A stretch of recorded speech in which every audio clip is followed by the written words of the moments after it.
Hey everyone, it's Ben here. Sitting in my actual spare room now on a very squeaky chair, which is never good when trying to record audio. But yeah, anyway, hello, here I am. I'm doing my colour and shading process video for this commission for Stellamfelis, who's on Tumblr. I've already uploaded the lining process. If you want to go watch that, listen to me ramble about nothing for a good 10 minutes or so, then please go ahead and do so. So, starting off again, normal sort of first step of my process is picking the colours directly from the reference and adding it to my line art that I've got. Now the thing is with these characters, one of the characters, most of their patterns on them is mostly gradients. So what I'm doing, I'm picking the darker colour of the gradient and then picking a more lighter colour or the actual lighter part of the fur itself. Creating a different layer to make sure that the gradients don't overlap themselves, and then just filling in the areas that need gradient with the magic wand or the selection brush so they don't overlap, and I'm making sure that I'm keeping everything separate. Doing the eyes here, I started colouring the eyes in, then realised that the lines were slightly off, so I had to go tweak them a little bit more. Sometimes when doing the colouring you realise that sometimes the lines don't make a lot of sense. It's because as soon as you start adding colour you realise that things might look a little bit off, and it's very hard to find that when you've just got a black and white picture in front of you, when you've just got lines and whites in front of you. So with this character as well, the character that's on the back of the other one, it has a sort of cowl on its face, so making sure that the cowl goes round the cheeks and across the top of the nose as well, the bridge of the nose. Make sure that's all correct and it sort of flows with a 3D space, a 3D not a cylinder, like a sphere, like obviously the head's a sphere. With this nose as well, like as I was saying about the eyes, same thing, similar thing with the nose. The nose of the character in the reference is actually a small little nose, and I was trying to see if I can get that to work, but in the end I just went with what I had anyway, because it doesn't look bad, it doesn't look off, it looks like it works as well with the commission. So sort of just trying to move past that, you know, paying attention to something it doesn't really need paying attention to. This character's also got paw pads. A lot of people will draw the paw pads separately, so they'll draw them sort of 3D sticking out. I'm not that great at that yet. It's not something I've mastered. As you can see, I erased all of it and did it and redid it anyway. But yeah, I just prefer to draw the little circles on. So right now what I'm doing on the top of the colour folder, I'm filling in an entire layer in a very light grey, then I'm going back over I'm creating another layer, sorry, on top and using a darker grey to go over it with my shading. This way, I forgot to explain in the last video, you're not influenced by the character's colour or pattern or anything they have on them. And you can really focus on just getting the shading and the shapes down of the character. You're not thinking to yourself, yeah, but I might cover up that colour or I might do this. This is just the best way to shade. It's sort of grayscale shading. It makes sure that you pick out just the characters you're focused on, just the characters and where the light's hitting. A lot of artists will do this at the start. I should really do it at the start, but I just completely forget because I don't know.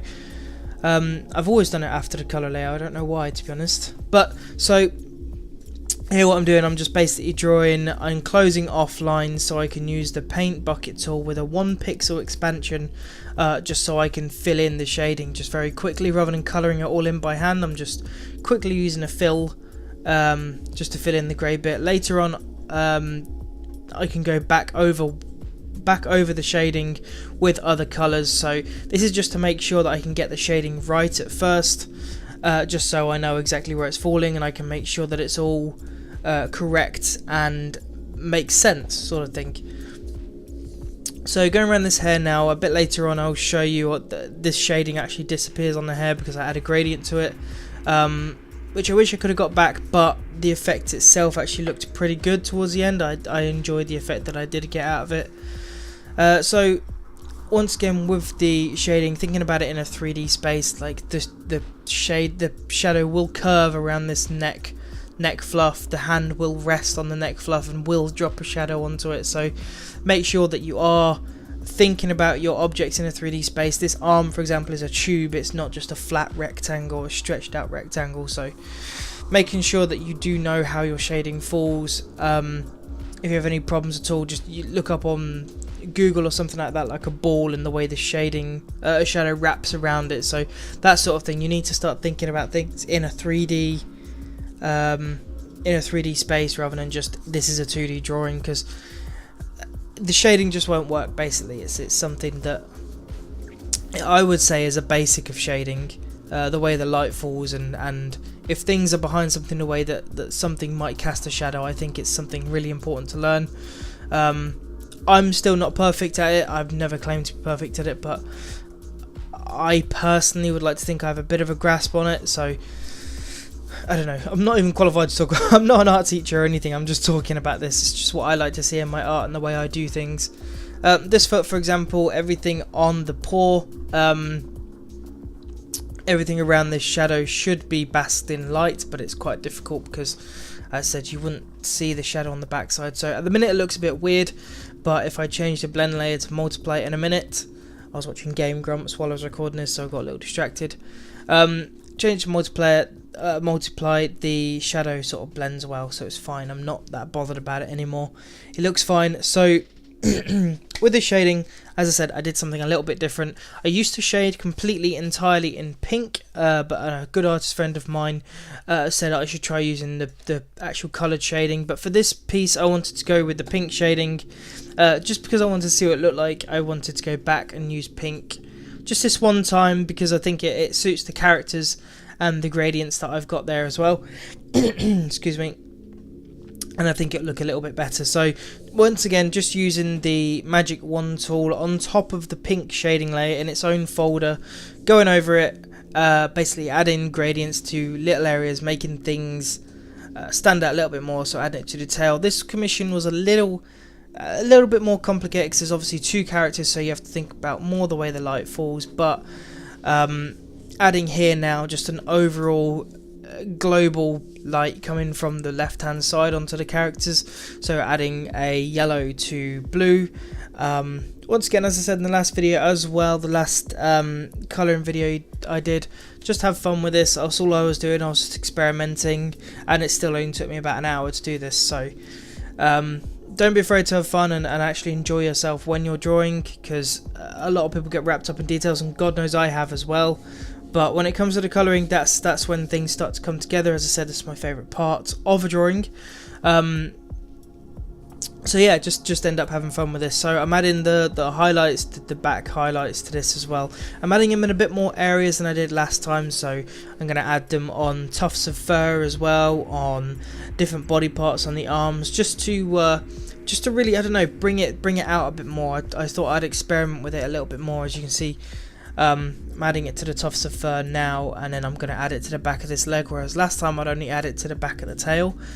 So I don't know, I thought I'd try something new, trying to get the lighting actually right. I thought I'd add something new and just see how it turned out, and it turned out I actually really liked the way it looked. So probably going to be doing this a bit more in the future as well, just to make sure. I think it kind of shows that things are on top of other things.